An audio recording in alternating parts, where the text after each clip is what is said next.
my life, our lives, that's life. That's Life with Sheran Keyton, chatting about love, life, and everything in between. Your life, my life, our lives, that's life. Your life, my life, our lives, that's life. Your life, my life, our lives, that's life. Hello, hello, hello, and welcome back to That's Life with Sheran Keyton. I'm so glad that you all decided to join me today, and again, and again, and again. Today's episode is going to be really amazing. It is called More Than Meets the Eye. And you can quite imagine that there's a lot that kind of goes along with that. You've heard the saying over and over again. You've heard don't judge the book by its cover. You've heard all of those things. And now we get to see it live and in living color, if you would.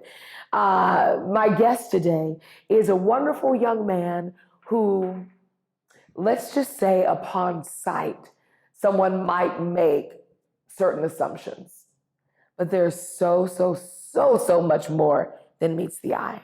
So I don't want to keep you guys guessing. I don't want to keep you waiting. I want to welcome my guest for today. Please put your virtual hands together out there in virtual land for Brian Goodspeed.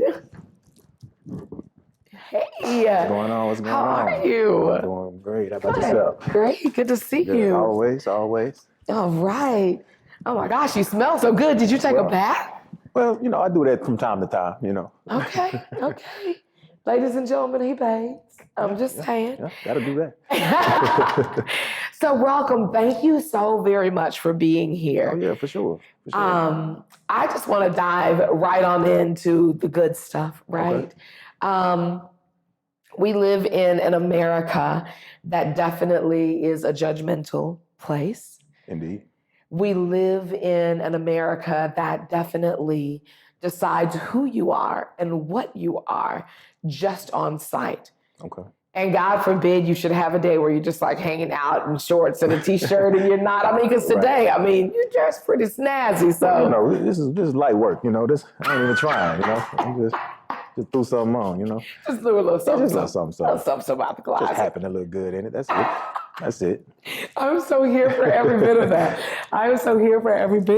Yeah. But I can imagine, because if I look at every single episode of Cops, every single episode of 48 Hours, every single episode of every show, every single police report always says 5'11" to 6 whatever, black male, young, average.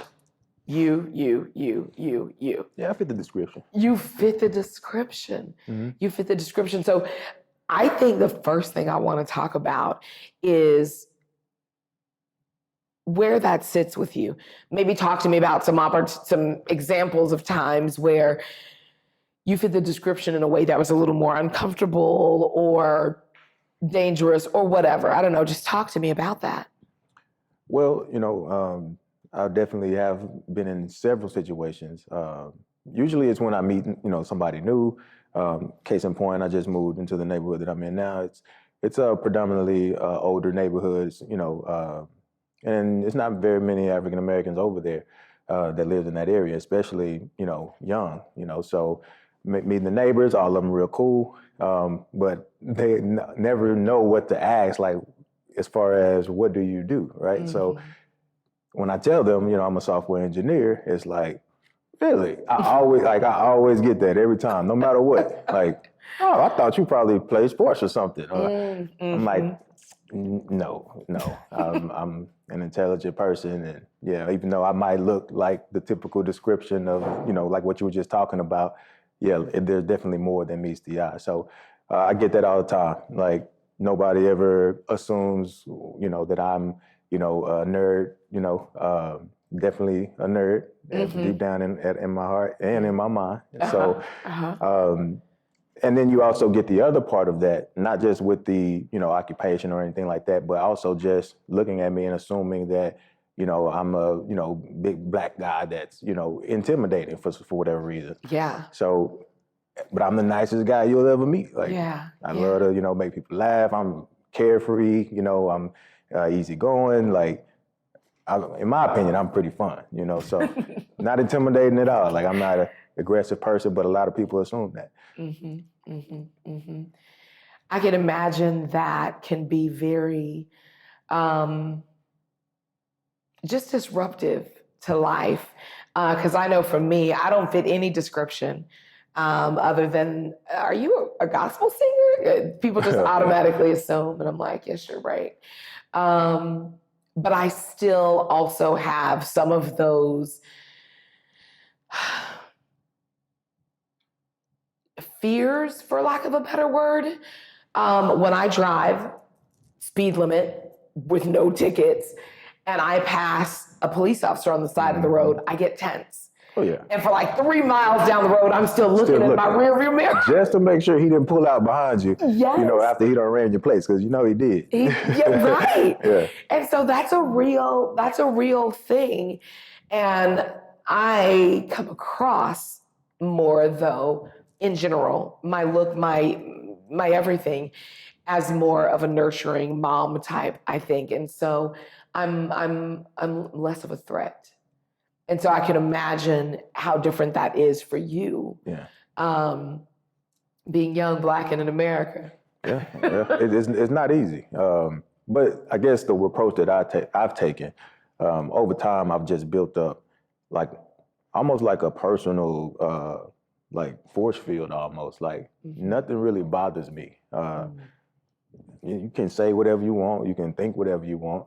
I mean, as long as your hands don't approach, me in any aggressive manner, I just don't care, and I don't know if I've developed that because of the situations that I've been in. Yeah. But at the end of the day, you can't do anything about, something that's outside of your control. So why put energy into it? You know what I mean? Other people's perceptions of you. It don't matter. It doesn't change me taking care of my children. It don't change me paying my bills. It don't change me, running my businesses, none of that. So I'm gonna be the same me regardless of what your perception of me is. So America, it can see me as for what I actually am, or it can see me for something totally different, but it's not gonna change my walk. It's not gonna change my hustle.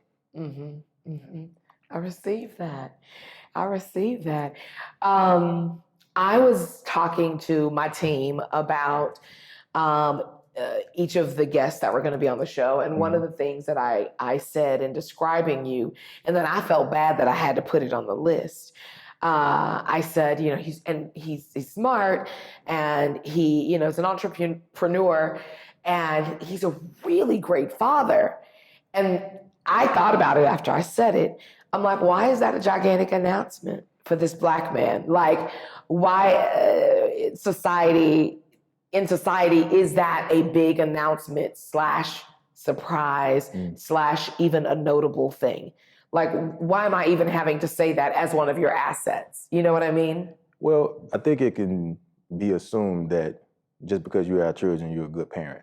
And I think that it goes on either end of the spectrum. It is more stereotypical, for Black fathers to be looked at as, deadbeats or, absent in their children's lives, or if they are there, they're not really interacting with them, not really, being a good father. But I think it goes, beyond that though, because you can have the same thing, with mothers as well. And so I feel like when you go above and beyond to give accolades for being a great parent, I think that's the rarity, to be honest. Like, that's why we have to accentuate that. That's why we have to really focus on that. Because yes, it is a good feature. Like even think about something as simple as, being a great driver, right? Like, would you assume that most people are great drivers? Everybody drives, but you wouldn't think to say that unless it meant that they were really a great driver above and beyond what the status quo or the average is. And I feel like that's why I don't feel bad about that being, a feature, because I feel like it is. Because being a good father versus being a great father is two different things. There's a lot of good fathers out there, but there's not a lot of great fathers out there, in my opinion, because I've just looked at, even myself, I had to grow into being a great father. I wasn't always the greatest father because I was young. And I feel like that's why a lot of the parenting skills are diminishing because it's a lot of kids having kids. And so at the end of the day, that's what's plaguing parenting, is that we don't have the tools necessary, the experience necessary to be great parents in the beginning. But if you actually pay attention and you actually put in the effort, you'll grow into be a great parent. And so I like the fact that, that's a feature. I pride myself. You like, go ahead and mention it. Thank you. Go ahead and put that out there. I think for me, and I like that take on it because that's just so very valid. I think for me, when I said it, the thing that made me kind of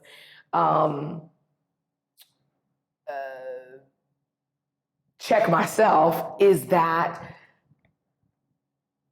it kind of disturbs me when people say things like that, because in the backs of their minds, it is a rarity and they don't expect it. Do you know what I mean? Oh, yeah. It's kind of like when I go into a school and we're talking about kids and they say, oh yeah, you're gonna love being in this classroom. They're so well behaved. And they're talking about a room full of black and brown children and you're like, why is that? What are they supposed to be? Right. Unless that is a common thing that you say across the board all the time about all children. But when you say it as if you're surprised that they're so well behaved because they shouldn't be, or when you say, and he's really a great father because that's outside of the norm, to me, that's when it gets to be like, why'd you say that? Right? Yeah. It's definitely, I could definitely see that take on it as well. Because I guess when you're looking at it from the stereotype of, like you said before, that's not normal, right? Yeah. But then you have to ask yourself, well, why isn't it normal? Why isn't it expected for fathers to be great, especially Black fathers, right? Yeah. It's funny, me and my son we do TikToks, right? And can we just go ahead and just let the people know where they can find these? Because I'm sorry, I got to hijack my own interview. Ladies and gentlemen, I don't think I've ever seen anything so endearing. I'm a singer. I sing with my kids. And we make beautiful videos and music, and it's great. Of the many skills that you have, and I stalk you on social media, of the many skills that you have, dancing is at the top of the list. Singing, rapping, you kind of do a lot of great things. Yeah, I think God actually accidentally spilled the talent bowl on me. He did. You didn't say many for anybody else.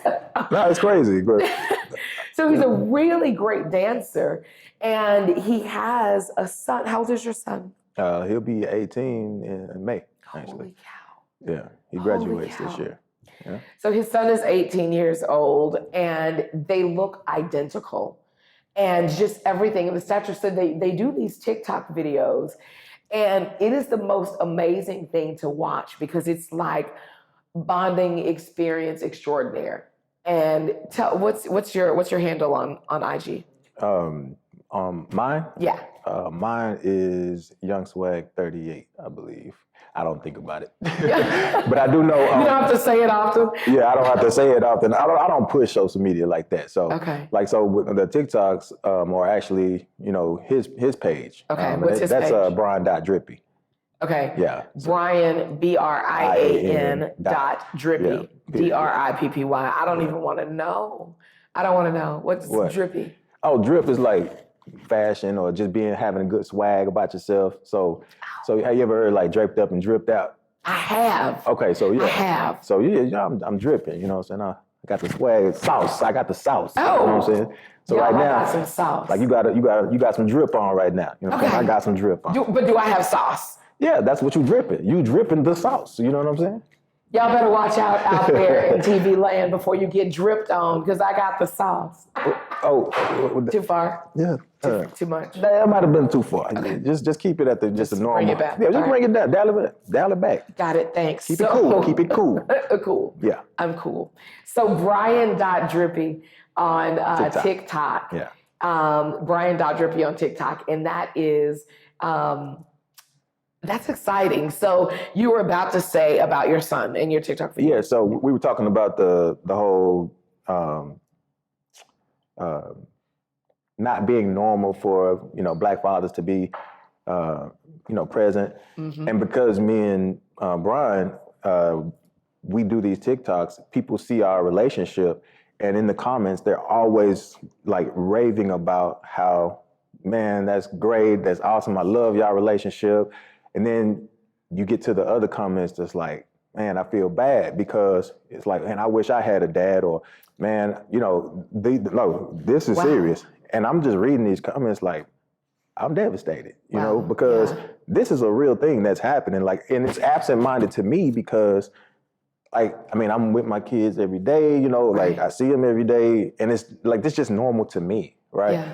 But there's so many people out there, and it ain't just Black people. Like, I'm talking all across the board where just fathers are just not there. Yeah. Our most viral video actually got like 11 million views, right? Wow. And all it was a montage of just me and Lil Brian. And it kind of showed from his, baby picture, when he first born, me kissing him. Mm-hmm. And it just kind of progressed. And as he aged, and it had a little music in the background, and the comments went crazy. Wow. I'm talking about people just loved it. They loved it. And it's all it is, literally, is just our normal everyday, relationship. And it kind of just walked through the life of, real quick. I mean, it's not that long, but still, it's enough for people can really connect and resonate with that. Yeah. And it just baffles me how, detrimental fathers are. Like, we don't really get a lot of credit, to be honest. We don't. Yeah. And I think that is very sad. I think that as a mom, because I'm a mom, I'm a single mom, and I raised my kids and I did my thing, and I pat myself on the back because I think my children turned out great, and I know people in various stages of household sizes and dynamics, and, some of those turn out great as well, but hands down, young men who are raised very closely with their fathers turn out to be better men in society, better men for their wives, or, whatever. Yeah. And so I think that is very impactful that you are there and so present. And you have how many kids? I have 3. 3. What are their ages? So my oldest, she'll be 22 in September. Holy cow. Brian, he'll be 18 in May. And then Boosie, she'll be 16 in October. Holy cow. Yeah. Holy cow. So 20, yeah. And in the meantime, you standing next to all of them on social media, we can't tell who the parent is. I get that a lot too. Because you look every bit of 22 yourself. So like, that's another thing like that they talk about in the comments a lot on our videos and stuff. Like, that's not your dad. Like, that gotta be your brother. Or they'll say, it's like, which one's the dad? Like, right. So, I mean, and obviously, and we get it out, like, even just out in public. Like, I remember one time, me, Boosie, and Brian were at, I think it was like Waffle House or something. But the waitress thought that I was their big brother. Because she was like, oh, that's nice that you bring your siblings to lunch or whatever. I was like, these are my kids, These are my kids over here. Like, what? No. You don't look old enough to have kids that big, Yeah. Like, I got one older. Yeah. So, no, got good genes, I guess, Yeah. Because, I mean, you looking good over there, you know what I mean? Yeah. We cut from the same cloth, so. I can't complain, Yeah. So I want to delve a little bit into the other things. So there's so much more to you than meets the eye. We look at you. We know that in America, you fit a certain description. You're the average Black male who probably committed every single crime out there, right? According to your aesthetic. We look at you and we think young father, probably absent, probably not present, but you are. We look at you and on a day when you're just in t-shirt and shorts and stuff, we think hood ninja. And on a day when you're walking through your neighborhood with your amazing house, we think sports star. But all of these are still labels and things that we attach to you. because that's what we see, and that's what we've just decided that that's who you are, right? Yeah. So I want to delve a little bit more into there's more that meets the eye. I remember, I don't even remember how many years ago it was, I saw a notification, and it was the first time ever in life that I'd ever heard of Bitcoin. Okay. And it's like, Brian has a Bitcoin page on YouTube. Subscribe and like his videos and blah, blah, blah. And cryptocurrency. I was like, I don't even know what that is. Right. But I'm going to support. I'm going to show my love. To show love. And then talk to me a little bit about that journey from then. I don't know if that was your first time dealing with cryptocurrency and and then to where you are now with all of your businesses. So crypto, for me, when I was first introduced to it, it was, probably 2013. I've always been, like I said, a nerd, very into technology.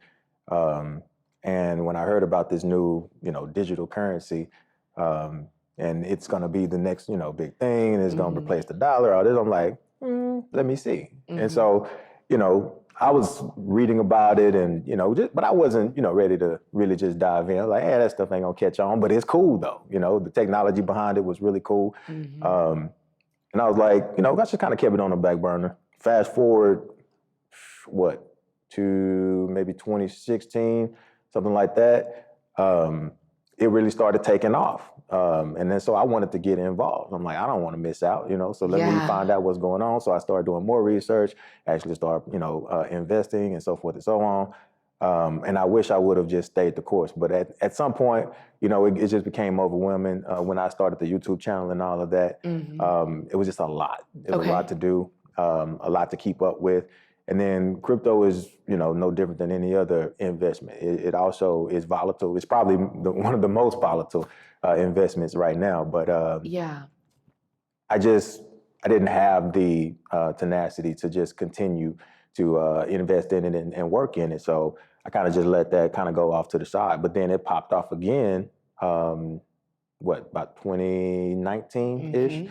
Matter of fact, right before the pandemic. Yeah. And so everybody, I think it was a combination of a lot of things. People were worried about, inflation and, so forth and so on. So it's like, okay, this is inflation proof, cryptocurrency. You can't, just create as much as you want, so forth and so on. It's limited, so it has the value and so forth and so on. So it's a lot. I'm not going to even take, too much time diving in on this subject too deep because, like I said, it's a big rabbit hole. We'll end up in Wonderland somewhere with Alice, So, looking at the chest cat. Like, man, what but I just say that to say, I started my serious investment journey like right around pre-pandemic, because I just noticed that, trading time for money is not the way you're gonna get ahead. I want to build something solid, not just for me, but for my kids' kids. I want to build generational wealth, and so I've always wanted that, but I've just never had, I guess, a plan to make it happen. Yeah. And so as I'm getting older, I'm just like, I don't have forever, So if I'm going to make this work, I'm going to have to accelerate, my efforts, and it can't be an exchange for time for money because I can only have 24 hours in one day. Right. But that's what kind of got me on this journey. Investing, starting, a couple of businesses. I got a lot of side hustles, and I just try to build income streams that can work, for me, So it always takes without you having to be present and so hands-on, so involved. So I want to ask about a couple of other things. So we know we've met Brian the father, who is not your stereotypical what the world sees as what a Black father is. We've met Brian the entrepreneur, who is not at all in general what the world thinks a Black man that looks like you should be. Talk to me a little bit about the other side of that. Talk to me a little bit about, because I know for me, And I put this video out, and it's the only time that I even come close to going viral. And I'm like, ooh, I did a big thing. But I did a video right in the wake of a lot of violence, police violence in America against young Black men and Black women, but primarily young Black men. And I did this video with my son, who was in his early 20s at the time, just standing behind me. And it was because there was a murder that had taken place. And I was just so outwardly just enraged. Like, I was having a hard time keeping it together at work. I'm one of none Black people in my office. And a guy who's a coworker, who's supposed to be a friend, said, I don't get why you're so angry. You know, it wasn't your family member. You didn't even know him. And I almost kicked the table over. I was like, you don't know, because you don't have to live this life. And I did this video just kind of talking about that, and talking about how, for my son, who, you know, was a fairly new driver, I have to go through a routine with him. I have to go through a plan with him. Okay, buddy, when you're coming home from rehearsal, minding your own business. And my son is, for those of you out there who aren't on my social media, my son is the most gentle, kind, non-threatening fella you'll ever meet. Like, at the most, he might sing your face off. Like, that's the threat. Yeah. Like, that's it, right? But he has that aesthetic. He looks like a big Black man to most of the world. And so I was explaining to this friend that the reason why I'm so angry is because every day, as I'm waiting for my son to come home from his rehearsal, his musical theater rehearsal, I have to wonder, is he gonna make it home? I have to coach him through what to do if he's stopped by the police. I have to coach him through, put your hands on the steering wheel and call me very quickly and get me or your grandmother on the phone, put it on speakerphone, we'll put it on mute, put the phone under your chair, flip it upside down so they can't see the light. Like, that is a lot for a young man to constantly have to be thinking of, constantly, just to drive while being Black, right? Yeah. And so you get the good side of it. We know that the reality of Brian is that he's a great father. We know that the reality of Brian is that he's an entrepreneur. We know that the reality of Brian is that he's just a cool guy. Yeah. But talk to me about the times when Brian is just, I don't know, in fear of the what could be. So just as a precursor, you know, I'm very analytical about everything. Everything is almost like an equation to me. So when I'm thinking about, you know, those type of scenarios, like you said before, when you see the police on the side of the road and, you know, you kind of tense up, or they could just be driving next to you and you just like, you know, eyes front, you know, heart beating fast, you know. Yeah. And having, you know, a Black son, you know, what he's going to be, you know, facing. He just started driving, you know, and he's kind of moving to and from. He's about to graduate, you know, high school in next month, and yeah, he's about to be out there and experiencing the same things that I've experienced, you know, and what a lot of other Black men have experienced, and it does scare me. It does bother me that my son could be exposed to those type of threats for not doing anything wrong, but just being himself. Just being Black. It's mind-numbing to actually feel that way in your own environment. Like, when I step outside of my house, you know, like I said, there's not very many African Americans in my neighborhood. Mm-hmm.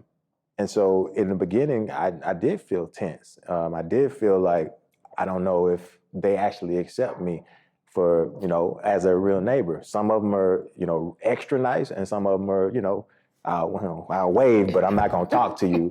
And then some of them they won't even wave. So I'm just like, okay, I know not to talk to them. They super cool, maybe not so much. Yeah. But the reality of it is though, that I don't get too caught up in it. I don't allow myself to get too caught up in it because at the end of the day, again, the energy that you spend, in my opinion, should always be toward a positive outlet. Yeah. And if I allow all of this negativity to, take control of, my heart and my mind, then I can't do what I'm supposed to do. Yeah. And so I pretty much just teach, my kids, just keep your eyes forward and just keep moving. You keep doing right. It don't matter what else is going on around you. Yeah. You just keep doing what you're supposed to do. Yeah. Make sure that you're taking care of business and just live your life the best way that you can. Because the life is going to beat you up. Listen. And Listen. Hey, it's going to beat you up. Listen. And so you have to be, strong. You have to be willing to take those hits and keep on trucking.